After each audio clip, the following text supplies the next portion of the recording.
हमारे पूर्वजों ने आगे ये रीजन दिया कि बड़े शहर एक जाल जैसे होते हैं, बेकार का बोझ।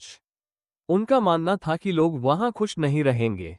बड़े शहरों में चोर डाकू के गैंग होंगे, वैश्यवृत्ति, प्रोस्टिट्यूशन और बुराइयां बढ़ेंगी, और गरीब आदमी को अमीर लोग लूट लेंगे। इसीलिए उनको छोटी गांव में रहना ज्यादा पसंद था, जहां जिंदगी सिंपल और शांत हो।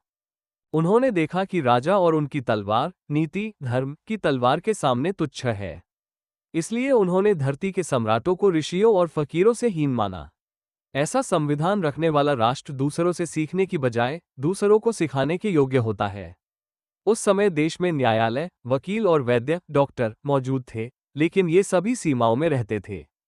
हर कोई जानता था कि ये पेशे कोई विशेष ऊंचे नहीं है।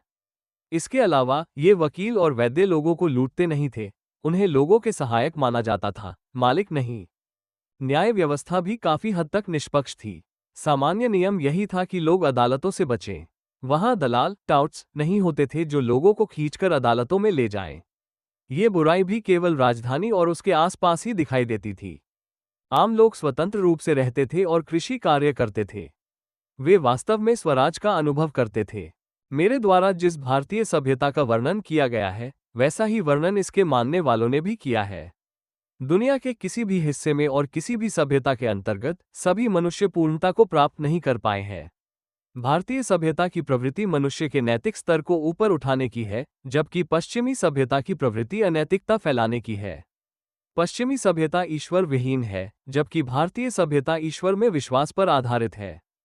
इस बात को समझते हुए और इसमें विश्वास रखते हुए हर भारत प्रेमी को चाहिए कि वह भारतीय सभ्यता से ऐसे जुड़ा रहे जैसे कोई बच्चा अपनी माँ की छाती से चिपका रहता है। मैं पश्चिम का विरोधी नहीं हूँ। मैं पश्चिम का आभारी हूँ क्योंकि मैंने वहाँ के साहित्य से बहुत कुछ सीखा है। लेकिन मैं आधुनिक सभ्यता का इसलिए आभारी हूँ कि उसने मुझे ये सिखाया कि अगर मुझे भारत को उसकी ऊंचाई तक पहुँचाना है, तो मुझे अपने देशवासियों से साफ साफ कहना होगा कि आधुनिक सभ्यता का वर्षों तक अनुभव करने के बाद मैंने एक बड़ी सीख ली है, और वह ये है कि हमें इस सभ्यता से हर हाल में बचना चाहिए। तो आखिर यह आधुनिक सभ्यता है क्या? ये तो सिर्फ भौतिक चीजों की पूजा है, हमारे अंदर के जानवर, हिंसक स्वभाव की पूजा है। ये पूरी तरह से भौतिकवाद है। और अगर हर कदम पर यह भौतिक चीजों की जीत के बारे में ना सोचे, तो ये सभ्यता कुछ भी नहीं है।